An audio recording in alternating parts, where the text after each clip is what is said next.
Let's start our next project.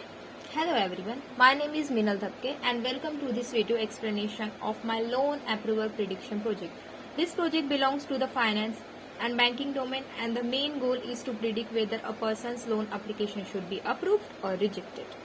Based on important applicant details such as income, credit history, employed status, loan amount and other financial factors. Such predictive models are very useful for banks and financial institutions because they help in making faster and more reliable loan decisions, reduce risk of default and improve customer service. So let's begin.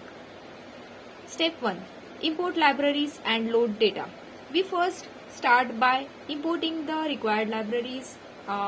We can import the both libraries, NumPy and Pandas, Matplotlib, Seaborn for data handling and visualization, and scikit-learn for building machine learning models.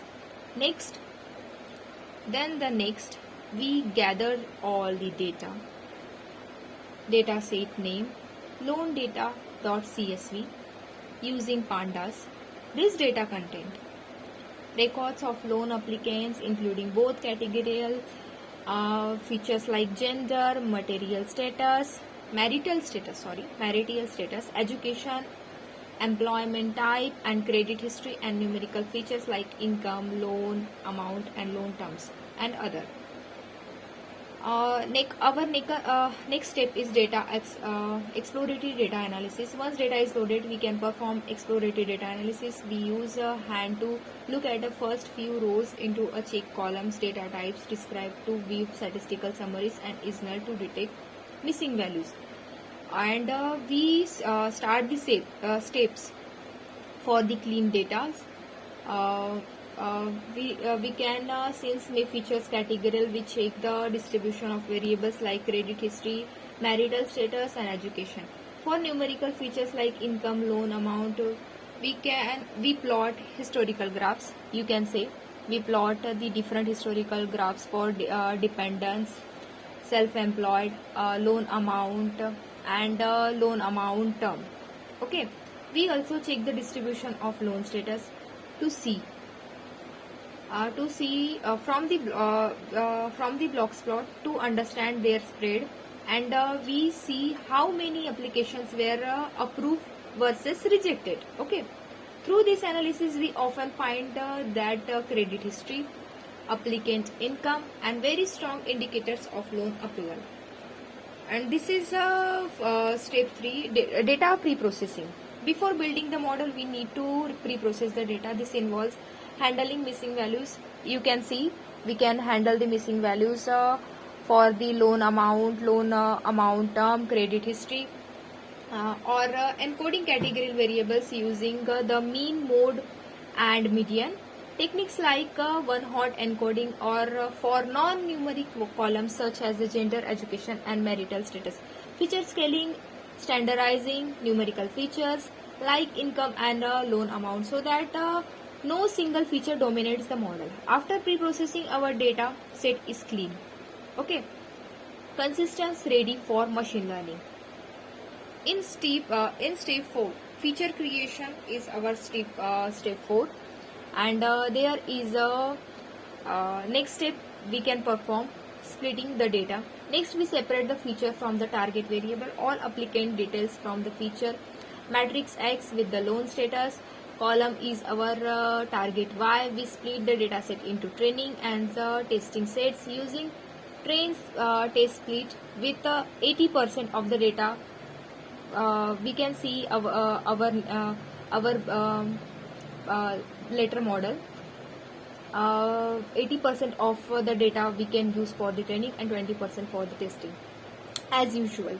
This ensures that we train the model on one part of the data set and test its performance on unseen data to check generalization. Train the split the data. We can see this is our code to perform the pre-processing state, and this is our code for the train split the data. We can add the DF loan status and X for the DF dot loan status. You can say on the screen DF for the PD data set. This is our code. We can move further step which is the fit and evaluate model. We can talk on that. This is our train text. This is the main line for the train split data. X train, X test, Y train, Y test. We can add this data for the training and testing purpose. You can add. You can for the return the value test text X train, X test. You can show. You can see.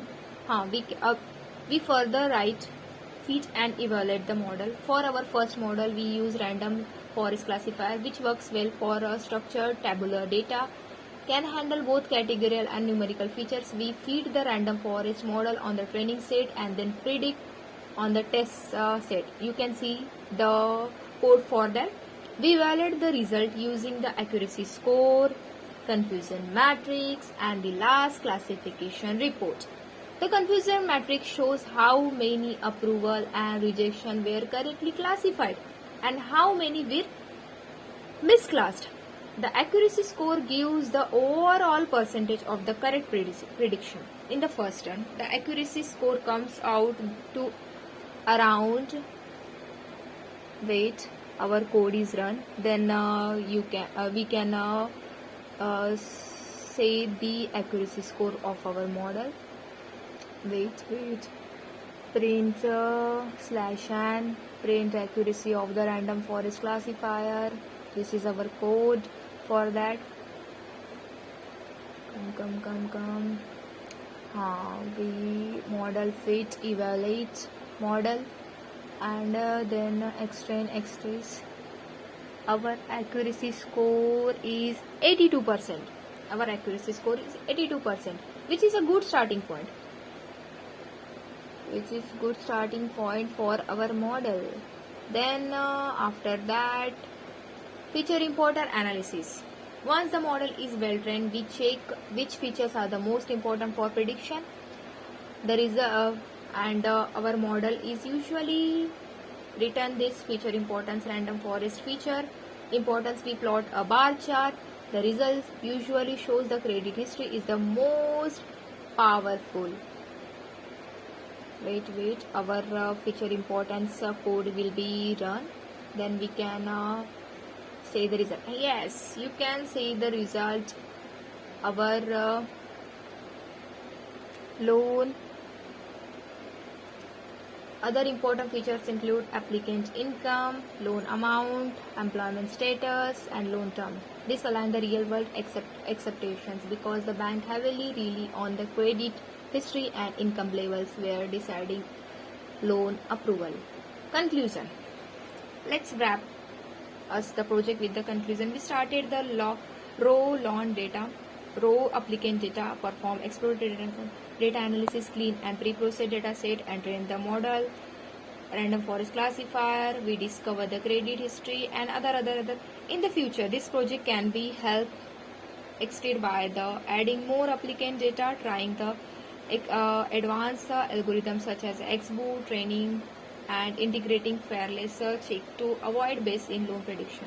Thank you for watching this video. I am Inal Dhapke.